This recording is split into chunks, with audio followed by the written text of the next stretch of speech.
جس مبارک مسجد میں خواجہ عثمان ہارونی نے غریب نواز کو مرید کیا تھا، میں نے اس میں بہت کئی مرتبہ نمازیں پڑھی ہیں، وہ مسجد کی رات میں بغداد میں، کبھی چلو گے تو دیکھو گے انشاءاللہ، بولو چلو گے انشاءاللہ۔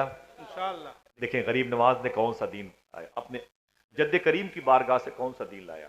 سنیں آپ، میرے آقا سرکار غریب نواز کی بارگاہ میں اجمیر شریف کے قریب کے کچھ ہندو بھائی گئے، بولے آقا، فرمایا کیا بات ہے؟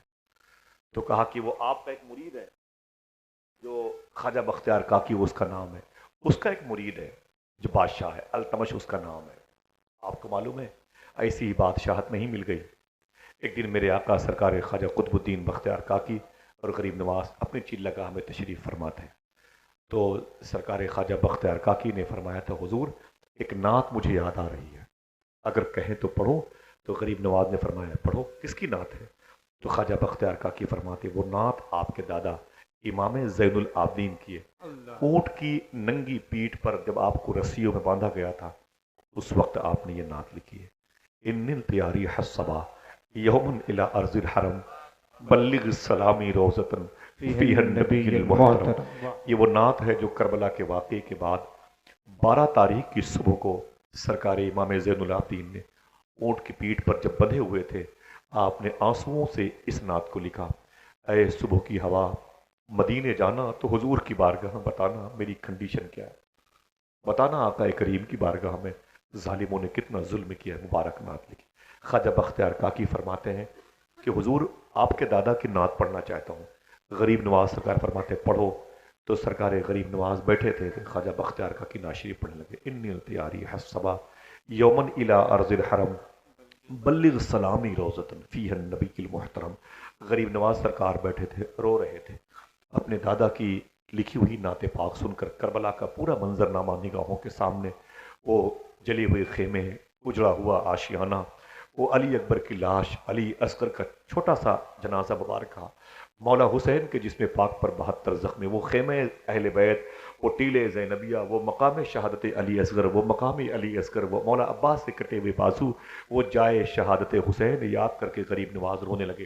جب نعت مکمل ہو گئی تو غریب نواز رو کے فرمایا کہ اے قطب الدین پھر سے پڑھو اسی نعت کو۔ تو خواجہ قطب الدین سرکار نے پھر سے پڑھنا شروع کیا، غریب نواز رو رہے تھے، گرمی بہت زیادہ تھی، آنسوؤں سے داڑھی شریف بھیگتی چلی گئی، پورا کربلا سامنے تھا، دادا حضور کی قربانی آپ کی نگاہوں کے سامنے تھی، روتے چلے گئے، پورا جسم پاک جب شریف سے گرمی کی وجہ سے بھی اور سوز درو سے، اس کیفیت اشعار کی وجہ سے وہ عجیب سی ایک شرابور کی کیفیت میں نظر آیا۔ وہیں پر ایک بندہ بیٹھا ہوا تھا، اس نے دیکھا کہ غریب نواز سرکار رو رہے ہیں، وہ باہر گیا، کچھ کپڑے کے ٹکڑے اٹھائے، اس نے ایک ڈنڈے میں، چھوٹے سے ڈنڈے میں باندھا اور باندھ کر کے اسے غریب نواز کی محفل میں آیا۔ جب تیسری مرتبہ غریب نواز سرکار نے فرمایا قطب الدین سے اس نعت کو پھر سے پڑھو، جب پھر سے پڑھنا شروع کیا تو وہ بندہ بیٹھا ہوا تھا، اس نے اس کپڑے سے غریب نواز کو پنکھا جلنا شروع کیا، غریب نواز کو پنکھا جلنا، ہواؤں کا انتظام میں لگ گیا۔ جب پنکھا جلنا شروع کیا نا تو سرکار غریب نواز روتے جاتے تھے، اپنے دادا کی نعت سن کے روتے جاتے تھے۔ نعت مکمل ہوئی، فجر کی اذان ہوئی، جب اذان کی نماز کی تکمیل کے بعد جب باہر نکلے نا تو غریب نواز سرکار نے اس پنکھا جلنے والے کو راستے میں دیکھا، فرمایا جب میرا قطب الدین میرے دادا کی نعت پڑھ رہا تھا تو کیا کر رہا تھا؟ اس نے کہا حضور گرمی کی وجہ سے پنکھوں سے آپ کی خدمت کر رہا تھا۔ غریب نواز فرماتے ہیں بادشاہ کی خدمت کرنے والا بادشاہ ہوتا ہے، بادشاہ کی خدمت کرنے والا بادشاہ ہوتا ہے، بادشاہ ہوتا ہے، جا تجھے دلی کا بادشاہ بنا اللہ سبحان دے جا۔ اللہ۔ اب وہ اپنا سر کھلایا، باپ رے باپ ایسا کیسے ہو گیا، میں اس کی اہلیت نہیں رکھتا، میں اتنی طاقت نہیں رکھتا، میں کہاں سے دلی سنبھالوں۔ اتنے میں وہ سوچ ہی رہا تھا، غریب نواز حجرے میں گئے، خواجہ بختیار کاکی آ گئے، بختیار کاکی آ گئے تو کہا کیا سوچ رہا ہے؟ کہا آپ کے تو شیخ نے فرمایا کہ جا بادشاہ کی خدمت کرنے والا بادشاہ ہوتا ہے، مجھے دلی کی بادشاہت کی طرف اشارہ فرمایا ہے۔ کہا اس میں تعجب کی بات کیا ہے، وہ تو بادشاہ ہیں، ارے بادشاہوں کے غلام کا مرتبہ یہ ہے، جا تجھے میں نے جنت عطا فرما دی ہے۔ ہاں، یہی وہ انسان تھا جس نے پنکھوں سے غریب نواز کی مجلس میں خدمت کی تو دنیا اسے دلی کا بادشاہ التمش کے نام سے جانتی ہے۔ یہ ڈیکوریشن جو سجایا ہے نا اسی کی سنت ہے، جی۔ یہ شامیانے اسی کی سنت ہے۔ اے لوگوں حضور کی مجلسوں میں آیا کرو، کچھ نہیں تو عطر کی شیشی رکھ لیا کرو انشاءاللہ۔